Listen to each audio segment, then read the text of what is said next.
Hello students of class 12th. This time I am going to start the poem Birches. You have already known the meaning of birches when I gave you some important lines about birches. When I summarize the chapter Birches. Here the poem is divided into 9 stanzas. Here you can see here number 1, stanza number 1.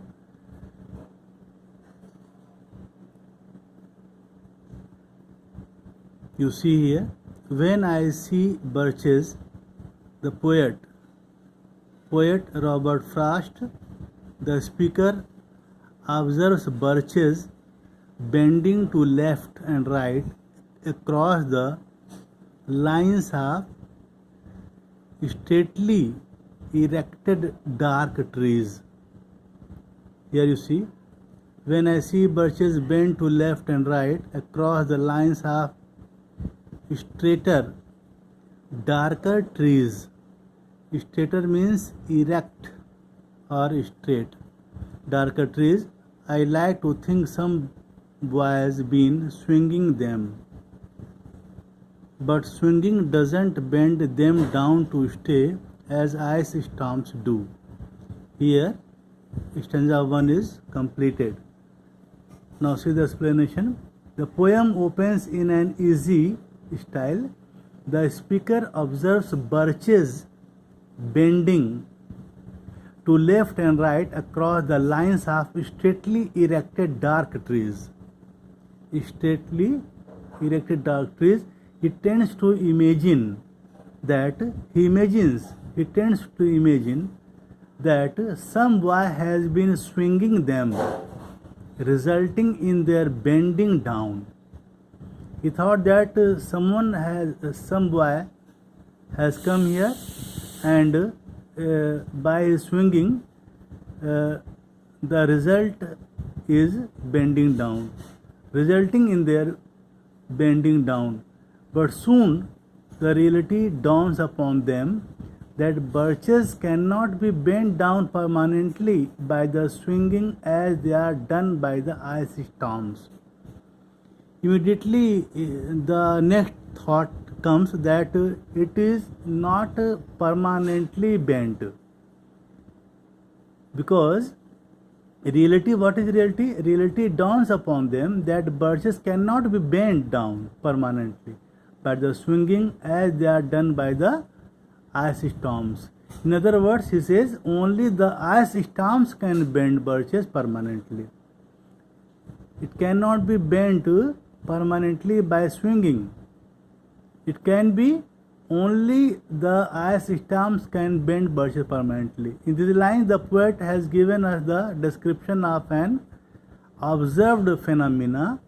He brings together the opposite of reality and fancy, which continues in other parts of the poem as well. Here, of stanza number 2, often you must have seen them loaded with ice a sunny winter morning after a rain. They click upon themselves as the breeze rises and turn many colored as the stir cracks and crazes their enamel. Soon the sun's warmth makes them shed crystal shells, shattering and avalanching on the snow crust.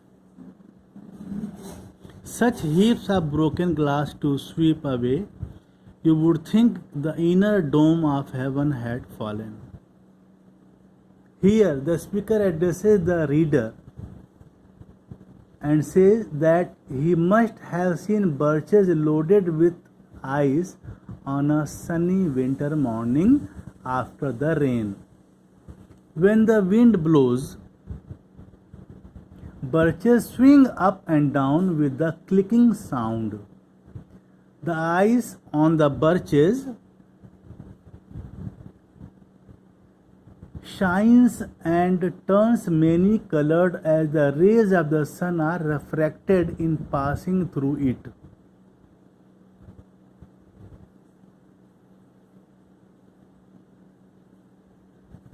Soon the warmth of the sun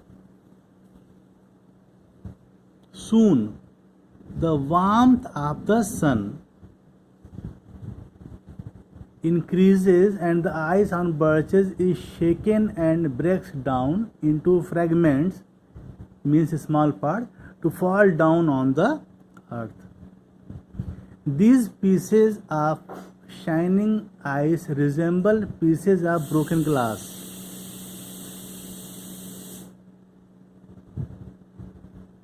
One would think as if the inner dome of the heaven had been broken into pieces and the earth is covered with heaps of broken glass.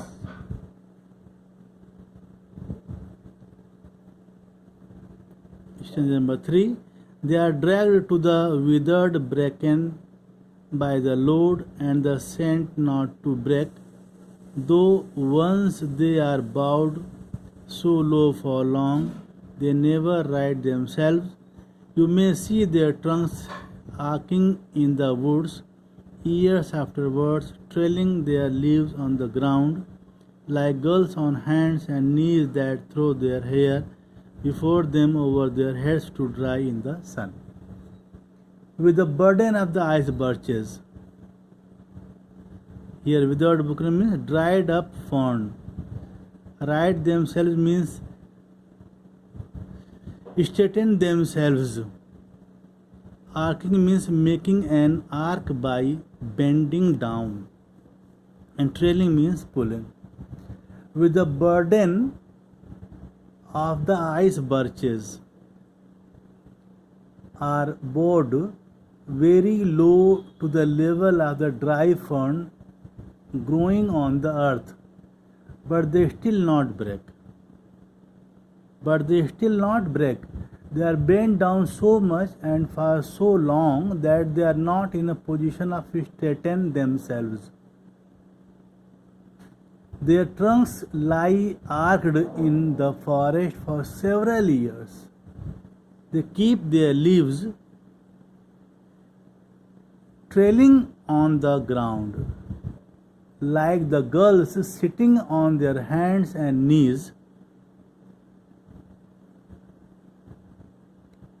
spreading their hair over their heads to dry in the sun.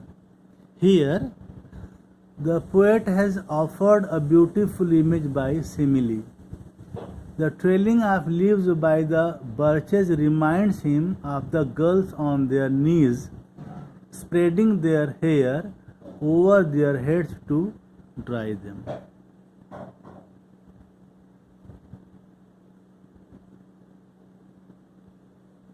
Stanza 4.